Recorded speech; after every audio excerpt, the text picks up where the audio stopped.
बिस्मिल्लाहिर्रहमानिर्रहीम। अस्सलाम वालेकुम साथियों।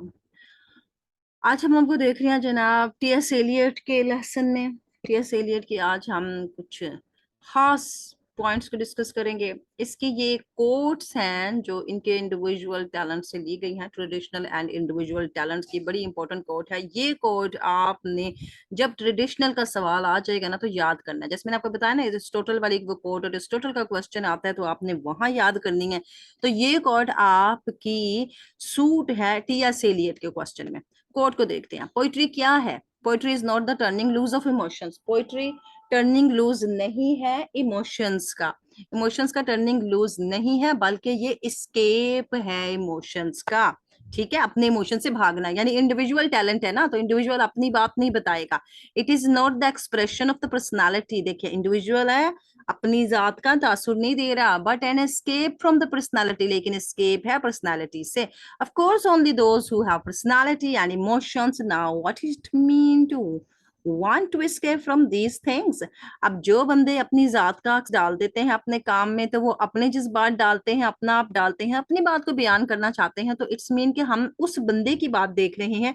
इसमें हमें कोई माशरती लेसन तो नहीं मिल रहा ना, कोई ट्रेडिशन से बात नहीं आ रही, लिहाजा इस बात को इन्होंने अपने लेसन में इस्तेमाल किया है और यही बात उन्होंने एज अ कोट निकाली है। अब पोइट्री के यही वही वही आ रही है। Poetry is not a turning loose of emotions but an escape from emotion. It is not the expression of the personality but an escape from personality.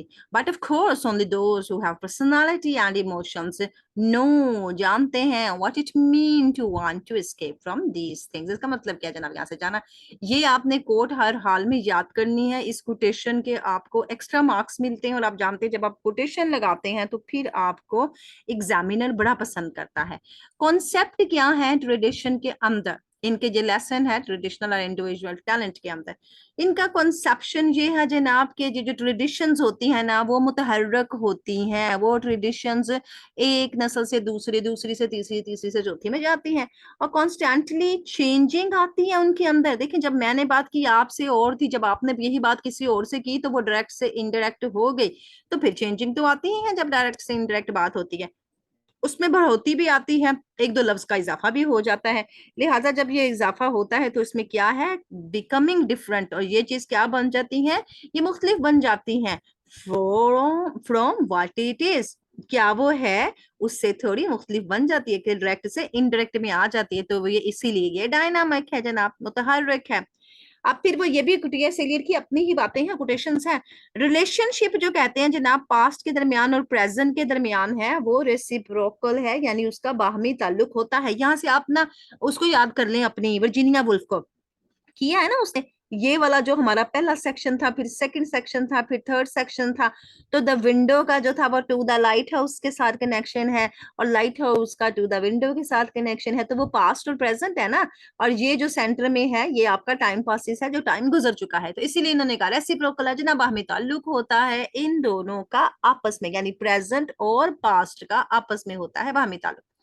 इसके बाद ये कहते हैं just as the past directs, क्योंकि हमें past से क्या मिलती है, हदायत मिलती हैं, पास्ट हमें रहनुमाइयां देता है, और प्रेजेंट में हमें उनकी मदद लेते लेते हैं हम उनसे। तो फिर प्रेजेंट तब्दील हो जाता है, प्रेजेंट बदल जाता है, और प्रेजेंट तब्दील भी कर सकता है और मॉडिफाई भी कर सकता है, किसको, माजी को। लिहाजा जो माजी पहले था हमारे पास आया है, तो आज वो आया हमारे पास, तो कल हमारा दिन माजी होगा। तो इस मीन के जो पीछे से हम माजी अपने साथ लेके आए हैं, कल का आने वाला बच्चा हमें जब माजी में देखेगा तो वो ऑलरेडी मॉडिफाई उसे देखेगा। फिर इनका कॉन्सेप्शन ये है कि जनाब आपने ट्रेडिशन में इन स्लेविश इमिटेशन नहीं करनी है, बिल्कुल कीर के फकीर नहीं बन जाना है। ये पॉइंट्स हैं आपके कोटेशंस के साथ। और आप नहीं करेंगे इनहेरिटेड, आप इसको विरसा में नहीं लेंगे, और विरसा में ये आ भी नहीं सकता है। यानी मैं कहूँगी मेरे अब्बा जान बड़े आलम फाजल थे तो जनाब मैं भी आलम फाजल बनूंगी, तो ऐसा नहीं हो सकता, क्योंकि इसको तो हासिल किया जाता है बड़ी सख्त जद्दोजहद के बाद। किसको? टैलेंट को। आगे आ जाते हैं तो ट्रेडिशन में वो कहते हैं कि जनाब इनको सिर्फ हासिल किया जाता है और वो लोग हासिल करते हैं जिनके पास हिस्टोरिकल सेंस होती है। हिस्टोरिकल सेंस को अंडरलाइन करें, यानी आम बंदा आप और मैं, अगर हम हिस्टोरिकल लगन नहीं रखते, सेंस नहीं रखते, तो हम इसको नहीं समझ पाएंगे। तो इसको वही बंदा समझेगा जिसके पास सेंस है हिस्ट्री को समझने की, जो हिस्ट्री को समझने का शौक रखता है, उसको समझना चाहता है, लिहाजा वो बंदा इसे जल्दी समझ जाएगा। हिस्टोरिकल सेंस जिसके पास होगी, यानी ट्रेडिशंस को।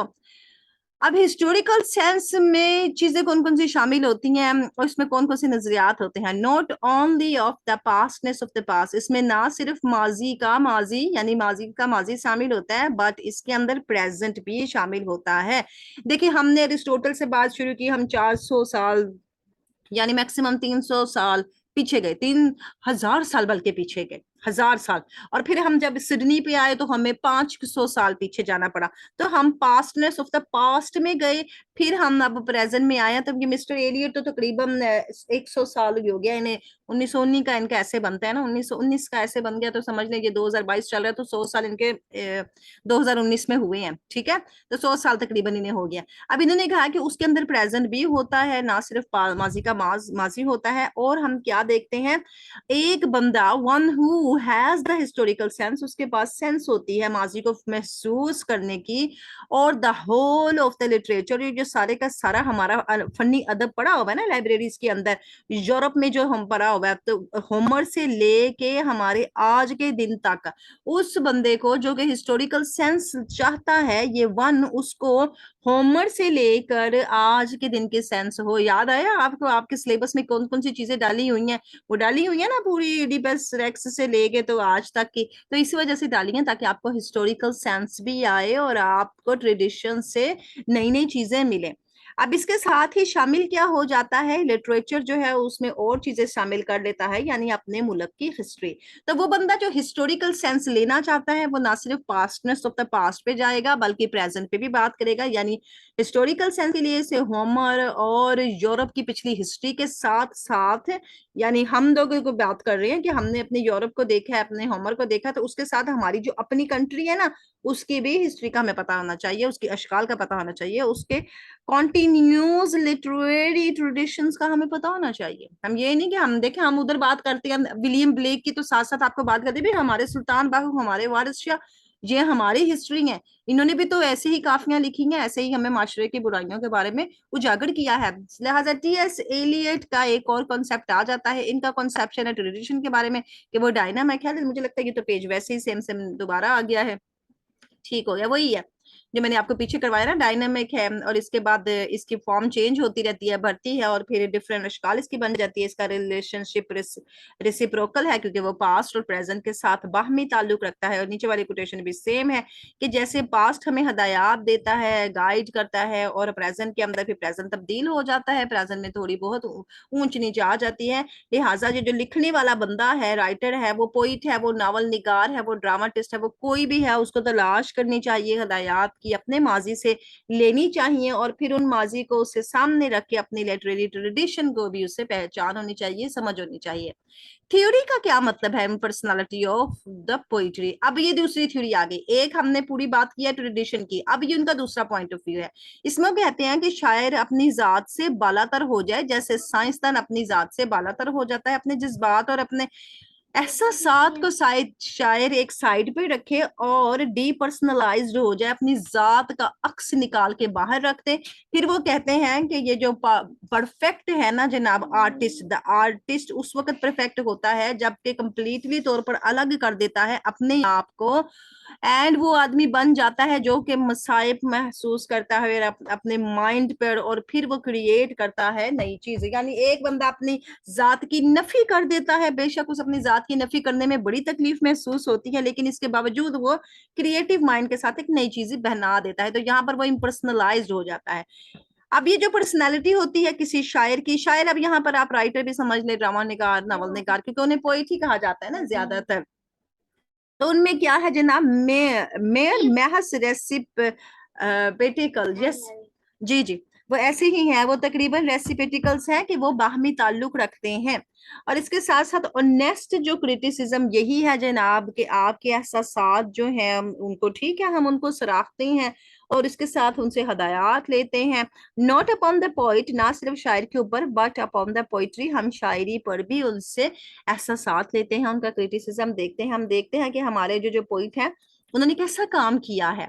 टीएस एलियट का कंसेप्शन का पोइट्री में एक और कंसेप्शन देख लेते हैं हम कि वो कहते हैं पोइट्री क्या है, एक मुनज़्ज़म चीज है रेदर देन इंस्पायरेशन। पोइट्री में एक ये नहीं कि जज्बा और जुनून आपको दे दिया जाता है, बल्कि आपको एक मुनज़्ज़म तख्लीक करदा मटेरियल दिया जाता है। और ग्रेटनेस एक पोइम की इसमें होती है कि वो इन्हिसार कर रही होती है उस शिद्दत के ऊपर जो प्रोसेस से वो गुजर रही है और वो पोइटिक कंपोजिशन बन रही है। यानी अब यहाँ पर ये हम जब शायरी देखते हैं तो शायर के जज्बात देखते हैं, उसकी शिद्दत देखते हैं, हम देखते हैं कि वो किस तरह की लिटरेरी टर्म्स यूज कर रहा है, तो क्या पोइटिक हमारे सामने कंपोजिशन तैयार होकर आई है।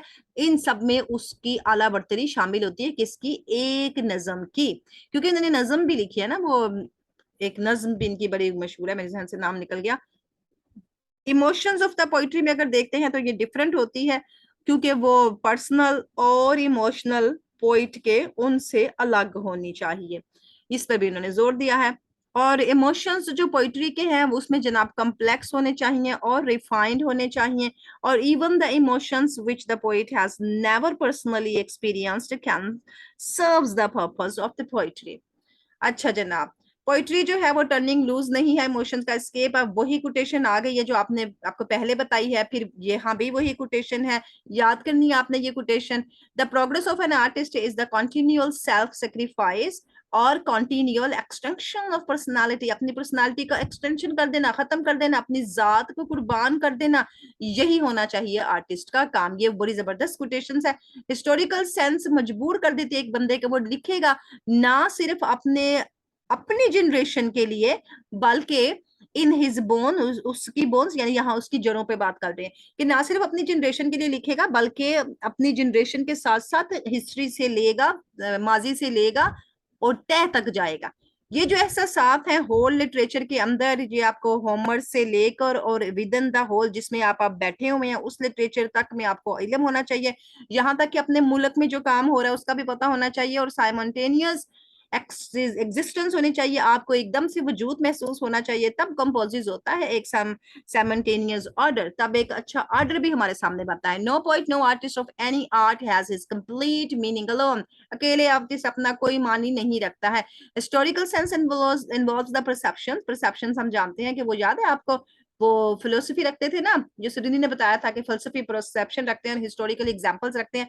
उसने कहा यहाँ पर हिस्टोरिकल सेंस रखने वालों को समझ बूझ ना सिर्फ होती है और उसके साथ साथ उन्हें पास्टनेस ऑफ द पास्ट की ना सिर्फ समझ होती है, बल्कि उन्हें प्रेजेंट का भी एहसास होता है।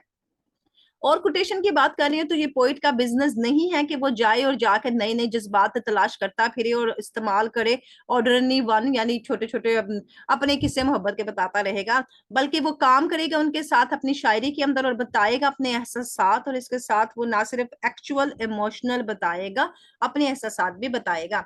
चलें जनाब, if you want it you must obtain it by great labour. और अगर आप ये सब कुछ चाहते हैं कि भाई हम अपनी पर्सनालिटी को अलग से रख लें, हम अपने सारे काम में अपने मुल्क का, अपने माजी का, अपने जिसे कहते हैं ना पुरखों का काम दिखाएं, तो इस काम के लिए आपको बड़ी मेहनत करना पड़ेगी। टीएस एलियर को याद करने के लिए आपको मेहनत नहीं करना पड़ेगी, क्योंकि ये बहुत इजी है, और ओनली इसका ट्रेडिशनल क्वेश्चन तैयार करें और इसके बाद पर्सनालिटी तैयार करें तो आपका मिस्टर टीएस एलियर 25 मार्क्स में डन हो जाता है।